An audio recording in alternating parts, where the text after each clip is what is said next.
Pemirsa, Mahkamah Agung telah membentuk tim pemeriksa untuk mengklarifikasi para hakim agung yang menangani kasus perkara pembunuhan dengan terdakwa Ronald Tanur. Kejaksaan Agung menduga ada komunikasi yang dilakukan antara hakim agung yang menangani kasasi dengan mantan pejabat MA Zarof Rikar.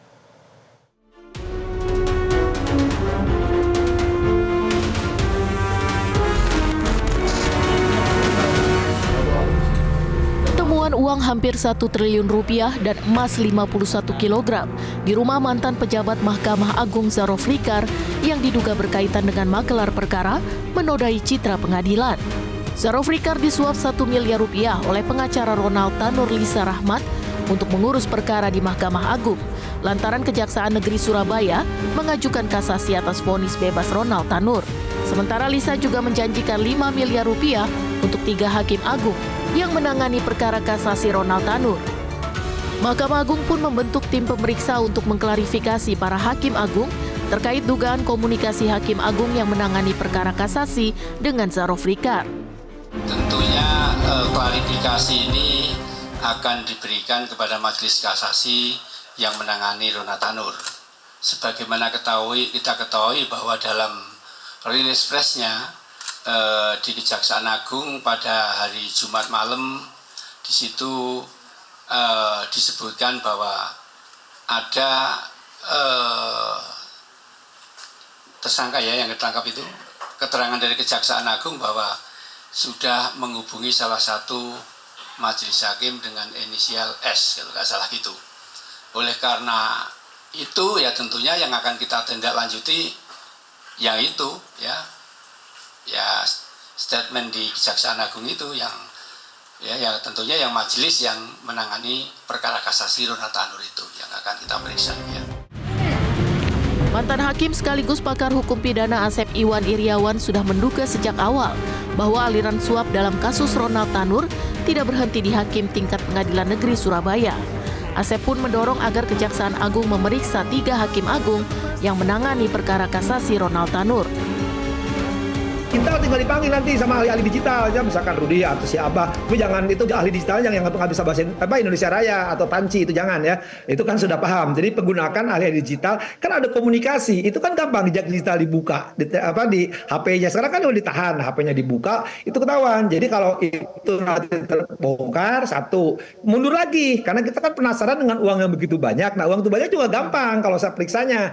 Nah, ini kebetulan dia ditahan, ada HP-nya. Kan ada komunikasi, dia udah terima duit, berarti cair dong. Kalau cair sesuai tujuannya, berarti ketemu dong dengan hakim-hakim yang dulu. Maka saya bilang, inilah relasi horizontal, diagonal, kemudian relasi ke atas, vertikal. Artinya tidak berhenti di perkara yang 3, atau Surabaya kecil, Hakim 3 Agung kecil. Yang lebih hebat lagi untuk menutup permainan mafia ini, terus dibuka kesempatan Kejaksaan Agung untuk membuka ini dengan cara membuka jejak digital. Ya kita kan gampang, bukan 2012 malah saya katakan, karena saya tahun 90 juga di situ. Ini belum masih bocil-bocil nih, bahkan ya bocil-bocil. Malah ketika di Kasubdit Pidana, Direktur Pidana itu boleh dibuka karena penguasaannya perkara pidana boleh dikatakan Rikat ini menguasai jagat raya perpidanaan ya, baik yang lagi ramai sebelum-sebelumnya atau sebelum itu bisa dibuka, gampang test case-nya.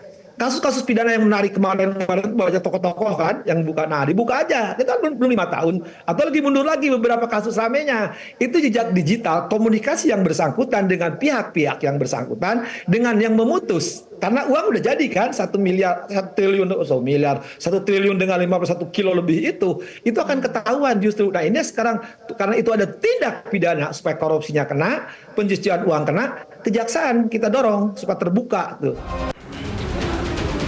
Sementara itu, peneliti Pusat Kajian Anti Korupsi Universitas Gadjah Mada, Zainur Rohman menilai tindakan Kejaksaan Agung dalam menindak Zarof Rikar merupakan sebuah kemajuan.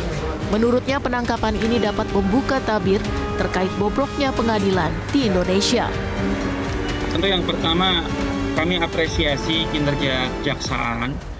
Yang kami tahu ini adalah OTT pertama yang dilakukan oleh Kejaksaan terhadap hakim atau juga insan dari Mahkamah Agung dan badan peradilan di bawahnya. Sekarang bisa dibayangkan jumlah komisi yang dikumpulkan oleh ZR, informasinya kurang lebih 10 tahun, itu diperkirakan hampir 1 triliun.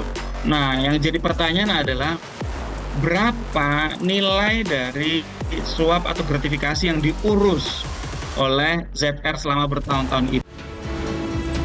Sebelumnya 3 hakim PN Surabaya ditangkap dalam kasus suap vonis bebas terdakwa pembunuhan Gregorius Ronald Tanur. Ketiga hakim itu ialah Erin Tuahda Manik sebagai hakim ketua, Mangapul dan Heru Hanindio sebagai hakim anggota. Kemudian Kejagung juga menangkap pengacara Ronald Tanur, Lisa Rahmat, dan mantan pejabat Mahkamah Agung Zaro Frikar. Tim Liputan Metro TV. Jelajahi cara baru mendapatkan informasi. Download Metro TV Extend sekarang.